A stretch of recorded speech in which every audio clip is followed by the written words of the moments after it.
데살로니가 후서 2장입니다. 제가 어제 참 기가 막힌 일을 경험을 했습니다. 기가 막힌 일이라는 것은 뭐냐면 한국 교회에서 상당히 이름값을 가진 유명한 모 목사님이 7월달 주일날 설교를 하셨더라고요.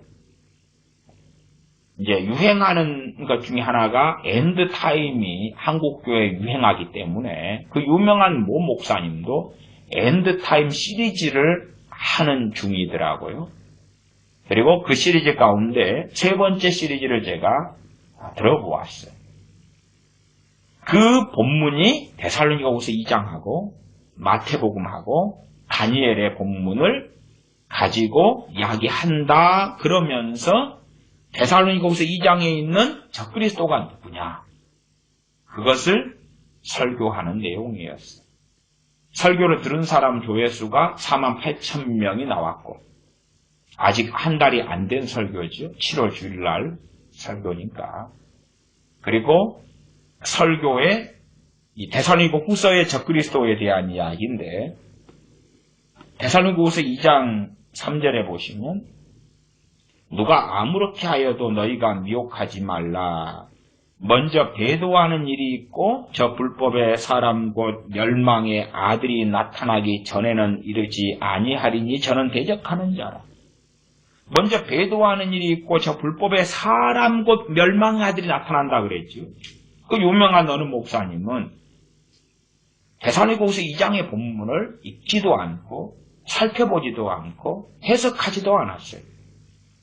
그 다음에 데살로니가후서 2장 본문이 있습니다. 다니엘서 본문이 있습니다. 마태복음 본문이 있습니다. 거기에서 이 적그리스도에 대하여 이야기합니다. 그러면서 오스 기니스라는 미국의 유명한 어느 목사의 책을 가지고 설교를 했어요. 그리고 하는 말이 멸망의 아들, 불법의 사람, 이 적그리스도가 허무주의와 태폐주의다. 허무주의와 태폐주의다. 영적으로 해석해야 된다. 그런 기가 막힌 이야기. 물론 그 설교 내용들이 원체 말이 안 되는 내용들이 가득하지만 과연 한국교회 교인들이 정신머리가 있어서 얼마나 알아먹을 거냐 그 말이에요. 70대인 사람들은 부럽다, 좋겠다. 왜? 평안하게 죽을 테니까. 그러나 젊은 애들은 앞으로는 이슬람이 침공해오고 젊은 애들 다음 세대는 참 힘들 거다.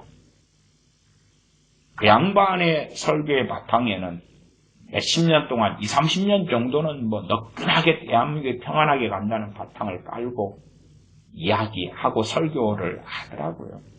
어쨌든 그 양반이 생각하는 적그리스도는 성경에 보면은 데살로니가후서 2장 4절에 가면 저는 대적하는 자라 범사에 일컫는 하나님이라 대적하는 자라 그러죠. 사람 이야기 하잖아요. 영적인 해석이 아니라 태폐주의 허무주의가 아니라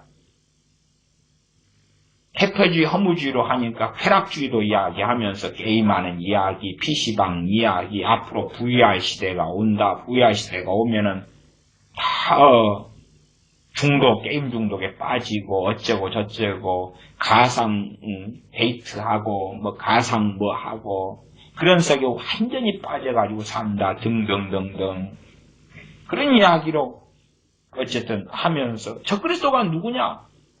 허무주의, 태폐주의, 쾌락주의, 하나님을 대체한 이것들이다. 도대체 설교자는요 성경을 해석을 해야 돼요. 성경을 해석해야 돼요.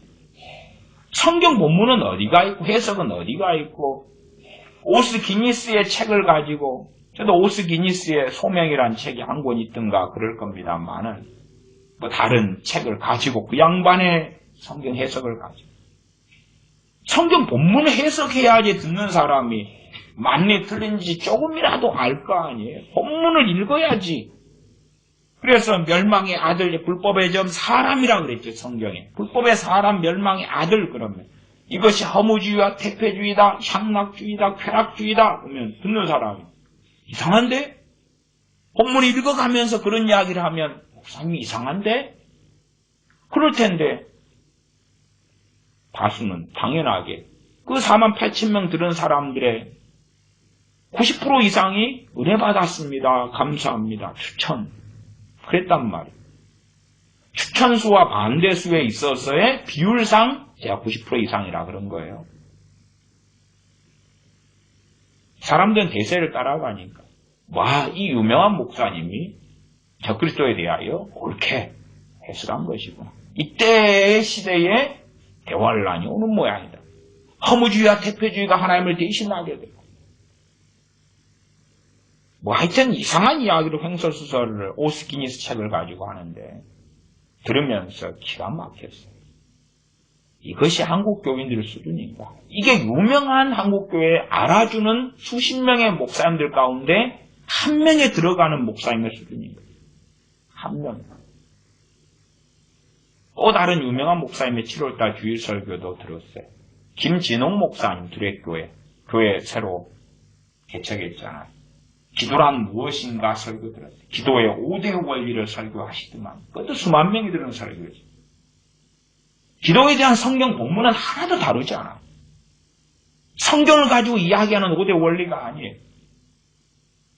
너무 기가 막혀요. 기도에 대하여 하나도 모르는 사람.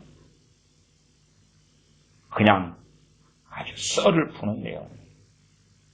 30분짜리 정도 되니까 언제 참 타이핑을 좀 해가지고 읽어주면서 성경적으로 어떻게 이게 개방귀 소리인지를 이야기를 하고 싶은 한탄이 나와요.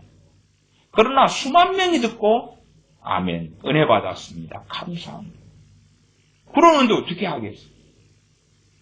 7월달 주일 설교는 대한민국의 유명한 목사님 설교를 유튜브를 통해서 2편을 어제 들었다니까. 2편. 참 기가 막힙니다. 데살로니가후서 2장 적그리스도에 대한 이야기, 멸망의 아들 그리고 불법의 사람 이야기가 나오는데 2장 4절에는 저는 자존해서 하나님 성전에 앉아 자기를 보여 하나님이라 하느니라 그랬죠. 사람이라고 성경이 명시하고 있죠. 허무주의 태폐주의가 성전에 앉아가지고 내가 하나님이다 그러지 않겠죠. 제가 몇 번 말씀드렸습니다마는 하나님의 성전에 앉았다 그러니까 이 성전은 제3성전이라고 이해하는 바보들, 얼간이들이 있습니다. 제가 얼간이들에게 말씀드립니다. 바보들에게 말씀드립니다. 이거 제3성전 아닙니다. 제3성전을 어느 때 되면 예루살렘에서 유대인들이 지을 거 아닙니까? 그것이 하나님 보실 때 성전이 됩니까? 제3성전을 짓는다는 것은 더 확실하게 우리 주 예수님께서 메시아가 아니다고 공언하는 것입니다. 제3성전을 짓는다는 것은 거기에서 다시 짐승 제사를 드리겠다는 것이고 우리 주 예수님은 메시아가 아니다는 건데 그게 어떻게 성전이 되겠어요? 그게 어떻게 하나님 성전입니까? 이슬람 사원이나 불교 절간하고 똑같은 것이거나 더 악한 것입니다. 불교 절간에서는 부처 믿고 누구 믿고 그런다니까 불상을 놓는 것이고 그러나 유대인들은 하나님을 믿는다는데 하나님의 아들인 독생자 우리 주 예수 그리스도는 안 믿겠다. 그리고 제3성전을 짓는데 그 이야기가 될 수가 없죠. 될 수가 없어요. 그러면 성경적으로 하나님의 성전이 뭐냐? 고린도 전서에 보면 성전이 누군지 알잖아요. 성전이 예수님 믿는 사람이 성전이고 믿는 사람들의 모임이 교회고 교회가 성전이고 건물을 이야기하는 게 아닙니다. 그러면 기독교에 누가 등장합니다. 이 적그리스도 멸망의 아들이 등장해서 내가 하나님이다. 과정이 있겠죠? 어느 때는 자기가 사도다 선지자다 그럴 것이고 물론 그건 제 이야기입니다. 그 다음에는 꼭 통일교나 이런 친구들이 해왔던 것처럼 감람나무니 뭐니 그렇게 해서 올라가는 거예요. 어느 때는 메시아다 그러고 어느 때 선동이 더 될 때에 내가 하나님이다. 천연한 하나님이다. 끝까지 가겠죠. 물론 과정이 아니라 처음부터 그럴 수 있어요. 그리고 이 적그리스도가 멸망의 아들이 그렇게 되는 근거와 이유가 있는데 그것은 표적과 능력 때문에 그렇습니다. 2장 7절에 어떻게 적그리스도가 출현하고 나타나느냐. 데살로니가후서 2장 9절에 악한 자의 임함은 악한 자가 출현하는 것입니다. 이것은 사탄의 역사를 따라 모든 능력과 표적과 거짓 기적과 그러죠.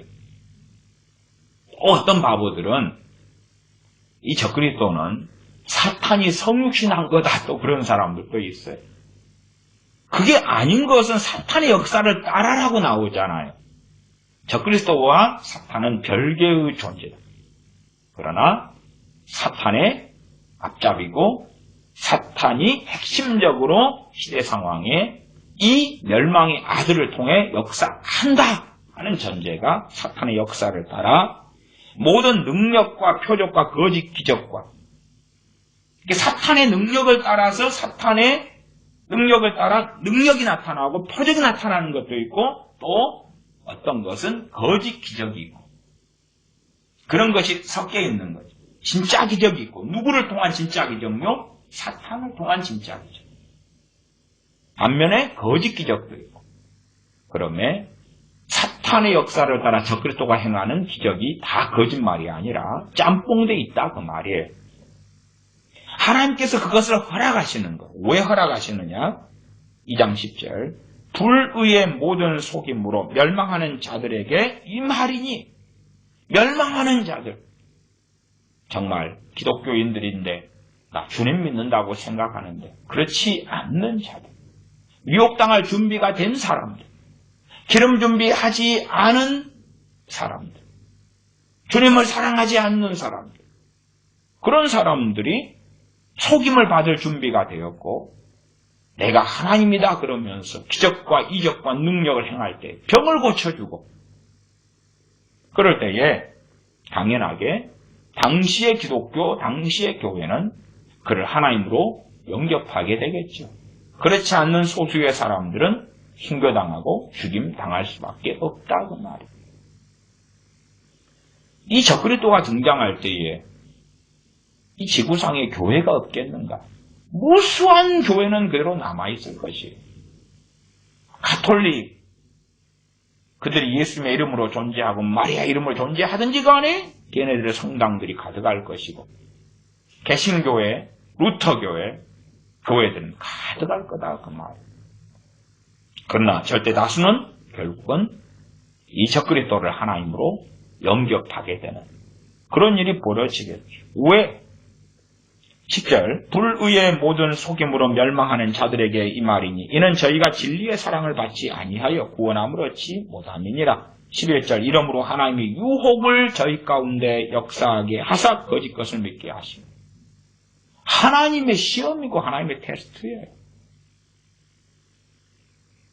사탄이 보낸 적그리스도를 통하여 기적과 이적이 나타나니까 걔를 따르고 믿으려면 믿어봐.